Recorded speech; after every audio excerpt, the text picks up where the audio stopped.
नमस्कार। Science and study zone में आप सभी लोगों का स्वागत है। और आज फिर हम लोग गणेश जी के बारे में पढ़ेंगे। तो आइए गणेश स्तुति को स्टार्ट करते हुए हम लोग कुछ विशेष बातें गणेश जी के बारे में और आगे पढ़ेंगे। तो आइए शुरू करते हैं। ओम गजाननम भूतगणादि सेवितम कपित्थ जम्बू फल चारु भक्षणम उमासुतम शोक विनाश कारकम नमामि विघ्नेश्वर पाद पंकजम। जय श्री गणेश जी। तो आइए इसके अर्थ को देखते हैं।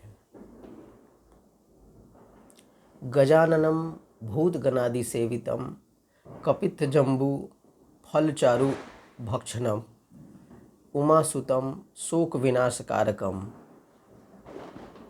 नमामि विघ्नेश्वर पाद पंकजम। इसका क्या मीनिंग है, थोड़ा इसका स्टडी करते हैं। The Lord with the elephant face. The Lord with the elephant face, served by all the Ganas,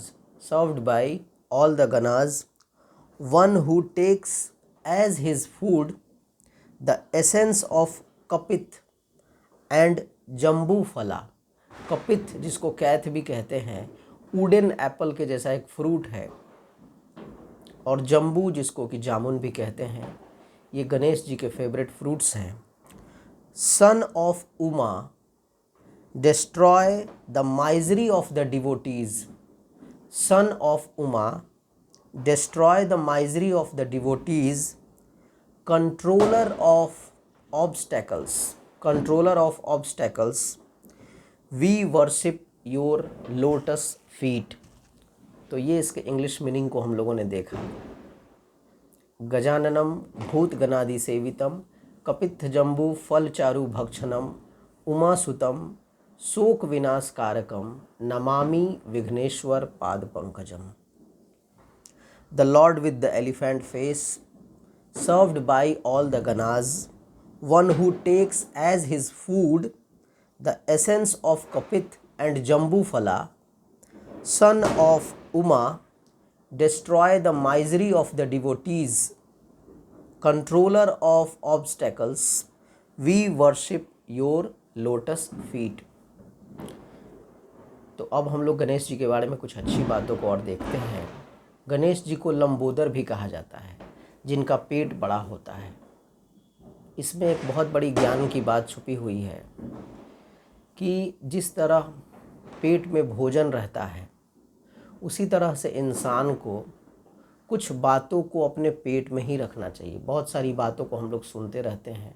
हर बात को उजागर करना, स्पष्ट करना, किसी से कहना कोई ज़रूरी नहीं है।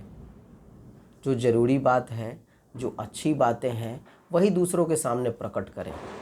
ऐसी कोई बात को उजागर करना या किसी के सामने कह देना या व्यक्त करना सही नहीं होता है, जिससे सुनकर उसको बुरा लग जाए या नकारात्मक एक विचार उत्पन्न हो जाए, क्रिएट हो जाए, एक निगेटिव जो है सेंस जो है क्रिएट हो जाए। ऐसा कभी भी कोई बात उजागर करने की ज़रूरत नहीं है। तो भगवान लंबोदर का एक संदेश है कि हमें अपने पेट में जिस प्रकार हम भोजन रखते हैं, उसी तरह से कुछ बातों को भी हमारे पेट में रखना ज़रूरी है। हर बात को व्यक्त करने की आवश्यकता बिल्कुल भी नहीं है। दूसरा, गणेश जी को सूप कर्ण भी कहते हैं।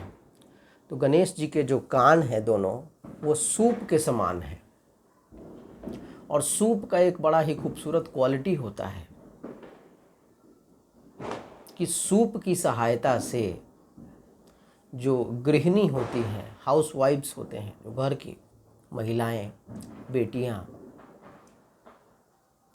वो सूप की सहायता से अनाज के जो यूज़लेस मटेरियल उसमें प्रेजेंट होते हैं, उसको अलग किया जाता है। सूप की सहायता से फटका जाता है, जिससे अनाज में जो यूज़लेस, जो नहीं इस्तेमाल करने योग्य पदार्थ है, उसको सेपरेट किया जाता है, सेपरेशन किया जाता है।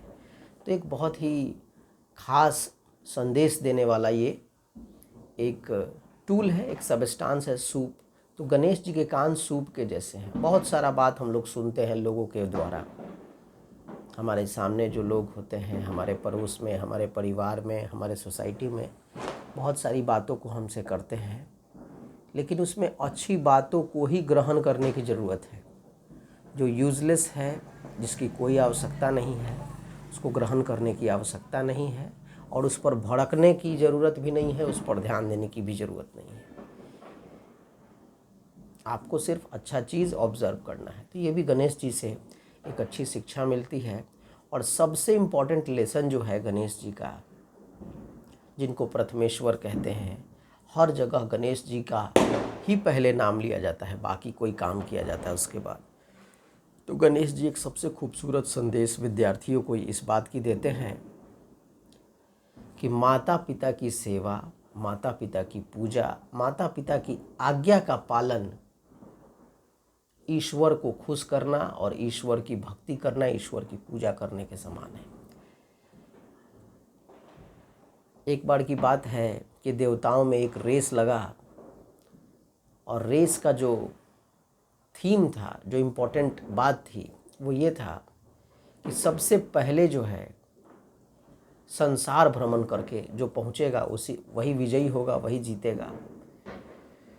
और सारे देवता अपने अपने वाहन के साथ रेस में निकल पड़े, और गणेश जी ने अपने माता पिता का भ्रमण किया, उनको नमन किया, और सबसे पहले हाजिर हो गए। जब सारे देवताओं का जुटान हुआ तो सब लोगों ने देखा कि गणेश जी पहले से ही मौजूद हैं। तो लोगों को ऐसा लगा कि गणेश जी ने कहीं ना कहीं कोई बेईमानी की है, इतना जल्दी ये कैसे भ्रमण करके आ गए। तो गणेश जी ने जब अपना वक्तव्य, अपना स्टेटमेंट, अपना एक्सप्लेनेशन दिया लोगों को, तो लोगों को बहुत अच्छा लगा, और लोगों ने गणेश जी का जय जयकार किया। उनका जो सोच, विचार और आदर्श था उसको नमन किया। माता पिता जो हैं वो सारे संसार में सबसे ऊपर हैं, आपके लिए, मेरे लिए, हर किसी के लिए। तो माता पिता की बात को मानना, उनको भ्रमण करना, उनके चारों तरफ घूमना, उनको नमन करना, उनको प्रणाम करना, उनकी सेवा करना, उनकी आज्ञा का पालन करना, सबसे बड़ी गणेश जी की भक्ति है। तो इस बात को हम लोग हमेशा याद रखेंगे कि अपने पेरेंट्स का ओबे करना है, उसको डिसओबे नहीं करना है, उनको वर्शिप करना, उनको नमन करना, उनको सर्व करना है।